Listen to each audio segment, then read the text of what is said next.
Jesus, Jesus, where are you? Where have you gone?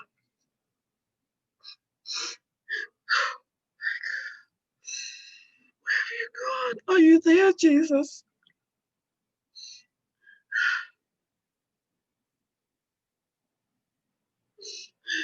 Where are you? Why have you left me?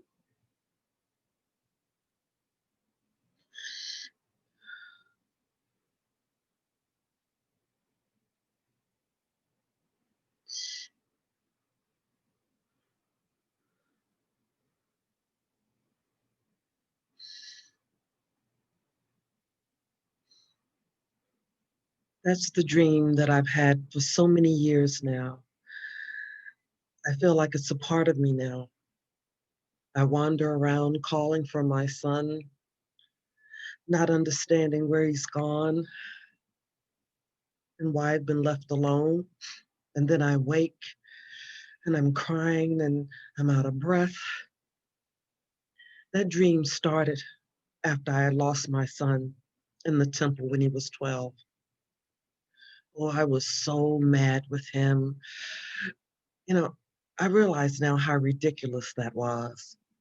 But, when you live with someone day in and day out and you're checking to be sure that he does his schoolwork and he does his chores and everything, it's ordinary, and I had forgotten how special he was supposed to be.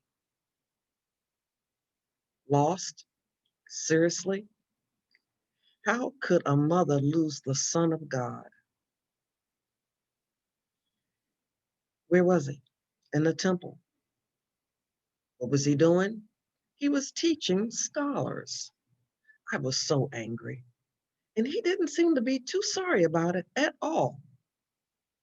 I didn't understand, but I should have. Now, at the time, I didn't think, anything could be worse. It could be worse. But 21 years later, the memory is so deeply etched in my mind as I can see it so clear. My son, my son, hanging on a Roman's cross? For what? Nothing. And then he said,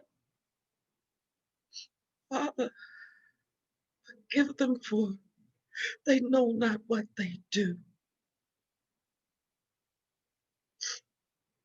I remember crying and screaming and yelling, not my son. Why?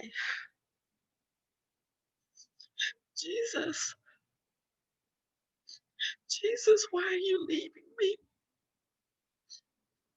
Left me here all alone. Where have you gone, Jesus? I need you.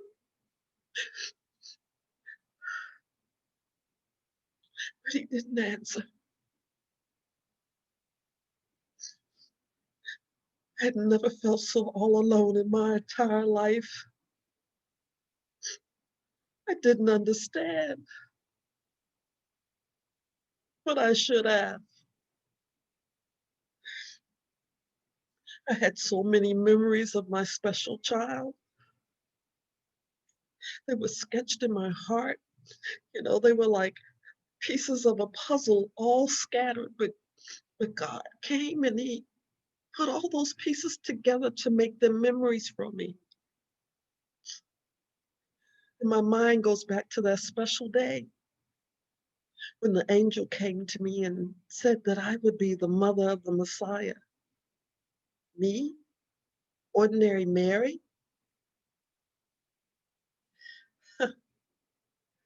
Gee, that would be something.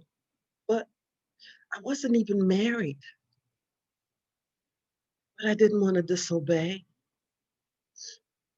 And poor sweet Joseph, what was he going to think? But guess what? He married me anyway. And when he looked into the eyes of his son, I knew we were going to be okay. I knew it. Now, the birth wasn't what I had expected. I had expected to be at home in a clean bed with my mom by my side. And it was so far from that. Caesar had ordered that we go to Bethlehem. Now, I was in no condition to hurry and scurry off to Bethlehem. So by the time we got there, there was no rooms. There were no rooms there. So where was my son born? In a barn. Was it dirty? Absolutely. By some smelly animals. But when I looked over into his eyes, none of that seemed to matter at all. And when Joseph looked into the eyes of his son, I knew that he would raise him as his own and we would be okay. But guess what? Life changed. It went back to being ordinary. I went back to taking care of my husband, taking care of the kids and housework. I was back to being ordinary Mary. You know, I no longer looked over into my son's eyes with that feeling of eternity. And then I lost him in Jerusalem. I know you're saying, gee, Mary, get it together. You lost your kid again. Where was he? He was in the temple, astounding people with his knowledge and wisdom. But that became ordinary. That was the norm now. And then he was a man with followers, a ministry. What mother wouldn't be proud of her son? I mean, gee, you have a son that can change water into wine, heal people. You kind of thought maybe you had something to do with it, perhaps. That was so far from the truth. Well, once again, I didn't understand. And suddenly, he wasn't so popular anymore. He had haters. There was a trial, if you want to call it that. And before I knew it, I was standing at the foot of a cross, a Roman's cross, where my son hung, and I thought all was lost. For 3 days I cried. The memories, they seemed so far away. The nightmares increased. I screamed for him. My Joseph was gone, and now my Jesus was gone. And then the tomb. The tomb was empty. My Jesus was alive. He stayed for a while, but then he was gone again. He said, I go to prepare a place for you. What does that mean? I had all these memories stored up that I could go back to, but none of it seems to make sense. This whole thing didn't make sense to me. Why would God give me a son and then take him away from me? I was confused. You know, he was the Messiah, right? The promised deliverer. Where was the deliverance? And then I remember one thing, there was a song that I sang when Gabriel made his announcement, and it was, my soul magnifies the Lord, and my spirit rejoices in God, my Savior. In God, my Savior, my Savior. I was not perfect. I didn't claim to be. I wasn't like Jesus as much as I tried to pretend. I failed him. You know, I had debts that I couldn't pay. I was a sinner. I needed a Savior. I needed Jesus. He wasn't here to deliver me from my enemies. He was here to deliver me from myself. Now, a lot of years have passed and I still have the dreams, but they're not like they used to be. I don't tremble and wake up crying anymore.